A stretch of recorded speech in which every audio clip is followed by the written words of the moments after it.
Es lo que te estaba pensando ahorita, güey. Ahora hay que moverla. ¿Sí? Sí, güey. Sí, esta madre, para que, mira, tenemos que pensar. Los niños que bajan lolos de la roladita, para que no se den su madrazo ahí, güey. Porque aquí no va a quedar así, obvio va a quedar más abajo. Si no lo ven, se van a topear, se pueden chingar la pata. Entonces hay que moverlo aunque sea tantito más para acá. Como para acá. ¿Dónde está el poste? Aquí. ¿Ya lo con el poste? Sí. ¿Cómo ves tú, Beto? ¿Qué piensas tú? Oh, sí, está bien, ¿no? Yo nomás digo para que no se peguen ahí y darle espacio ahí para que cuando los niños corren, porque los niños van a correr. Good morning, guys. It is Ricardo with the Rick's Group. It is August 27th, 2024. I am in Winder, Georgia. I'm about 15 to 20 minutes from home, maybe even less. We're building a playground for this community here.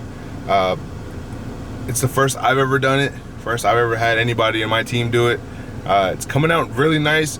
It's a little bit trickier just because we're going slow. We're trying to figure out everything. We're reading the directions. We're making sure that everything gets bolted, every screw gets, locked. We're making sure everything gets done correctly. But yeah, it's very tedious. I'm no good with instructions, so thank God I have guys that can actually do it. So they're smarter than me in that aspect, and they can take care of that. But yeah, while I'm talking, I'll try to show some B-roll of the recording that I did just with my guys. They started it Saturday. They started unwrapping all the pieces.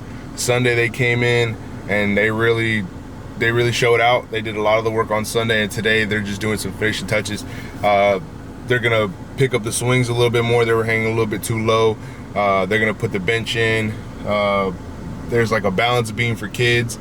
They're putting that in, and then like two final legs that they have to put in from another obstacle. But they're almost done. I think it's 9:39 right now, so I'd say around 11-12 they should be done for today.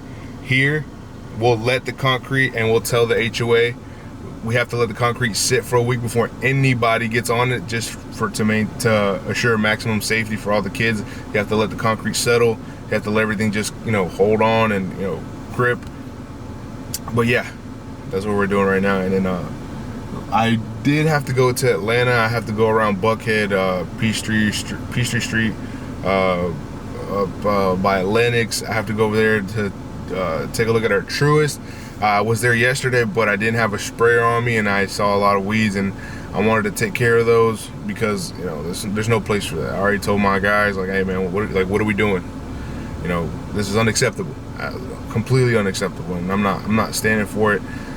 So I'm taking matters into my own hands. I'm doing that. I'm going to take care of that. But these guys are in Winder.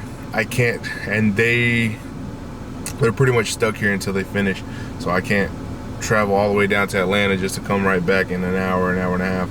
So I'm gonna stay by Winder, and I'm gonna stay here. I just gotta go run, get a sprayer, get the chemical that I need, and get ready to go spray once I pick these guys up. So yeah, we're out of here. See ya.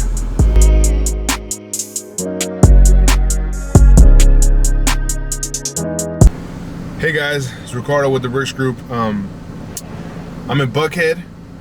After I picked up my guys from Winder, I reunited them with the construction crew, let them go on about their day. I drove down to North Druid Hills, Claremont, North Decatur Road. I'm in Buckhead right now, and I've just been spraying the hell out of these Truists just because right now with this heat that we're getting, this is the perfect time to be spraying these weeds. They'll be gone within the next couple of days because there is no rain, and just doing my due diligence and driving around. But I've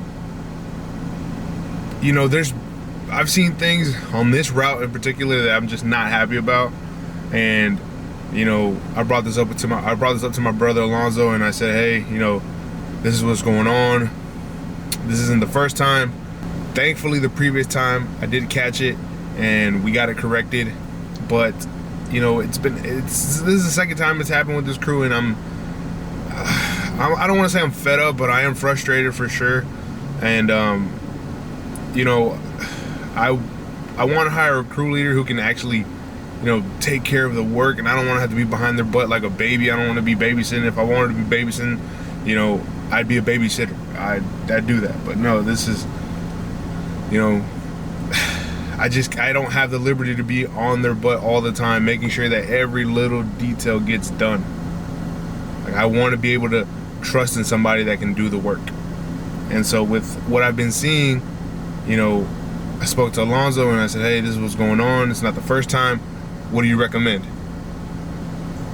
Because I know the way I would react, you know, authentically myself, you know, just cut straight to the chase.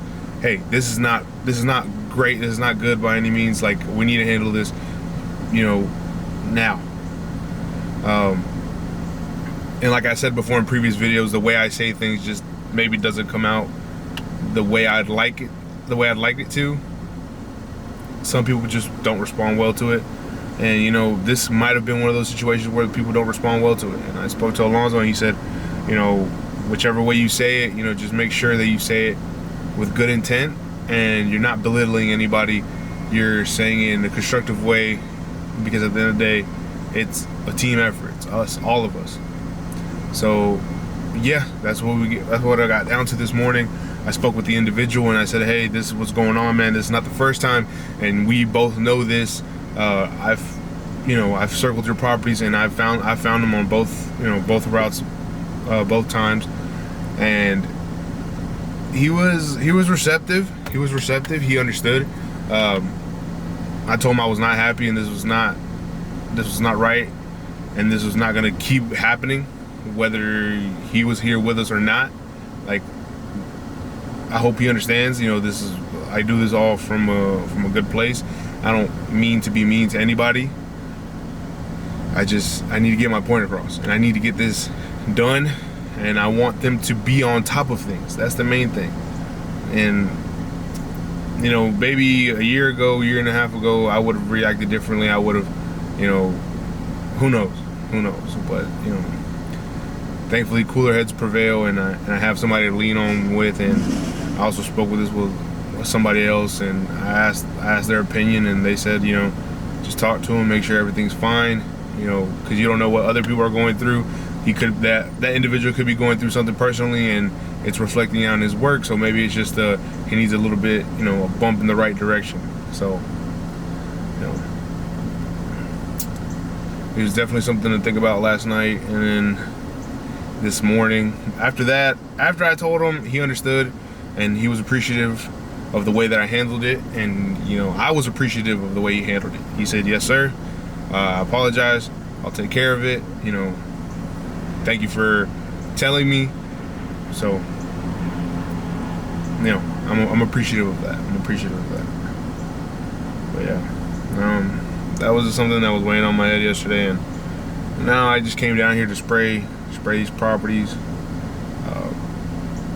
I have another trip for tomorrow. You know, I gotta go up to Cumming tomorrow and spray some more, and, you know, just do my job.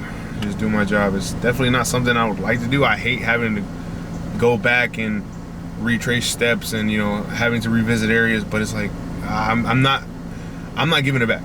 I'm not giving anything that we've worked for so hard back, and I'm not letting anybody give it back. Like, their blood, sweat, and tears have gone into this, and I'll continue to pour my all into this. And I know it sounds like I'm complaining, but I'm venting, and I know it sounds like I'm complaining, but I'm venting. I'm letting out my frustrations, you know.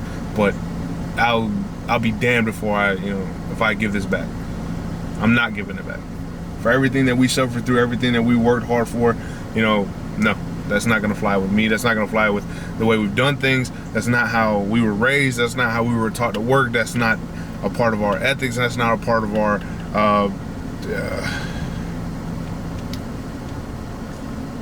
that's not a part of our morals. It's not a part of our values. It's not what I don't tolerate it. Nobody tolerates it in my family. So no, we're not giving it back. Right now it is 3:51. You know, I'm in Buckhead still. I'm recording this. I got to make my way up to Buford to the shop to see everybody and see if anybody else has any questions, comments, concerns, confusions. You know, time to iron everything out for tomorrow. But yeah, I'm on my way out.